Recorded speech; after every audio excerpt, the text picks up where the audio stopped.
नमस्कार इतिहास प्रेमियों।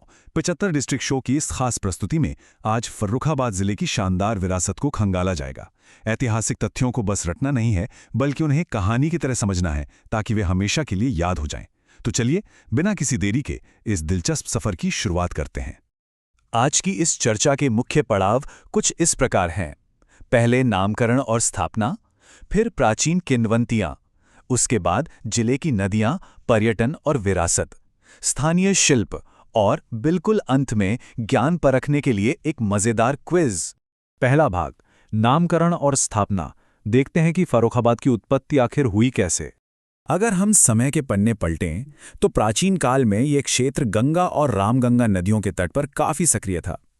लेकिन इसे आधिकारिक तौर पर 1714 ईस्वी में नवाब मोहम्मद खान बंगश ने स्थापित किया था। और इसका नाम कैसे पड़ा?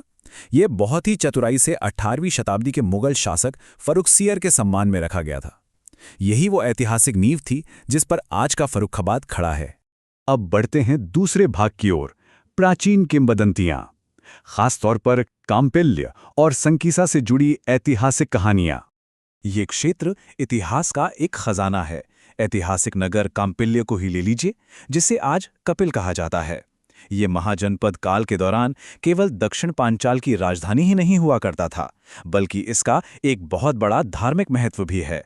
ये जैन धर्म के 13वें तीर्थंकर विमलनाथ जी की पवित्र जन्मस्थली के रूप में भी अत्यधिक पूजनीय है। और इसका वैश्विक धार्मिक प्रभाव भी कुछ कम नहीं है। प्रसिद्ध चीनी यात्री फाहियान के शब्द इसकी गवाही देते हैं।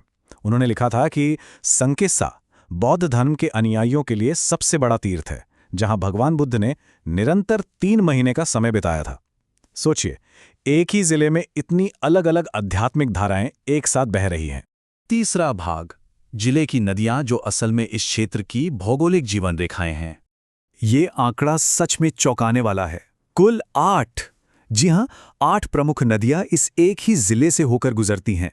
एक ही जगह पर इतनी नदियों का संगम होना किसी भौगोलिक चमत्कार से कम नहीं है। और यही वजह है कि यहाँ की जमीन अविश्वसनीय रूप से उपजाऊ है। इन 8 जीवन रेखाओं को याद रखना बहुत आसान है। बस इन्हें जोड़ियों में याद रखें। गंगा और रामगंगा, काली नदी और ईसन, बूढ़ी गंगा जिसे पुरानी गंगा भी कहते हैं, और बागर, और आखिर में पांडु और रिंद। चौथा भाग, पर्यटन और विरासत। देखते हैं वो कौन से स्थान हैं जहां जाना बिल्कुल बनता है। यहाँ की सांस्कृतिक और धार्मिक विविधता वाकई विस्मयकारी है। संकिसा के प्राचीन बौद्ध अवशेषों से लेकर कपिल तीर्थ क्षेत्र की पवित्र जैन विरासत तक यहाँ सब कुछ है।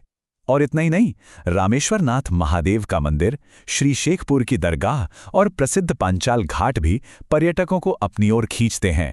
ये सर्वधर्म संभाव का एक बेहद खूबसूरत और जीता जागता उदाहरण है। पांचवां भाग, स्थानीय शिल्प, जो यहाँ की अर्थव्यवस्था की असली ताकत है। फर्रुखाबाद की पहचान दुनिया भर में मुख्य रूप से 2 शानदार शिल्पों से है, जो आपस में गहराई से जुड़े हैं। एक तरफ पीतल और लकड़ी से बनी उत्कृष्ट डाइयां या ब्लॉक्स हैं। इन उपकरणों पर स्टैंपिंग और डिजाइन के लिए बहुत ही बारीक नक्काशी की जाती है। और दूसरी तरफ इन्हीं स्थानीय डाइयों का इस्तेमाल करके विश्व प्रसिद्ध ब्लॉक प्रिंटिंग की जाती है, जो कपड़ों पर ऐसे बेहतरीन पैटर्न उकेरती है कि देखने वाले बस देखते ही रह जाएं। छठा और अंतिम भाग, द फाइनल क्विज। समय आ गया है ये देखने का कि आज की इस चर्चा से हमने क्या क्या सीखा। पहला सवाल, फर्रुखाबाद जिले का नाम किस मुगल शासक के नाम पर रखा गया है और इसकी स्थापना बिल्कुल किस वर्ष में हुई थी?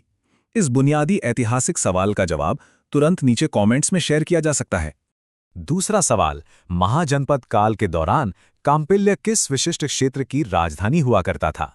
प्राचीन किंवदंतियों वाले हिस्से को थोड़ा याद करें और जवाब तेजी से कमेंट्स में लिखें। तीसरा और आखिरी सवाल, फर्रुखाबाद से कुल कितनी नदियां बहती हैं और क्या बिना पीछे देखे किन्हीं 3 नदियों के नाम याद आ रहे हैं? देखते हैं कितने लोग सही जवाब दे पाते हैं। खैर, आज की इस चर्चा को खत्म करने से पहले एक बड़ा सवाल सोचने के लिए छोड़कर जाना चाहेंगे।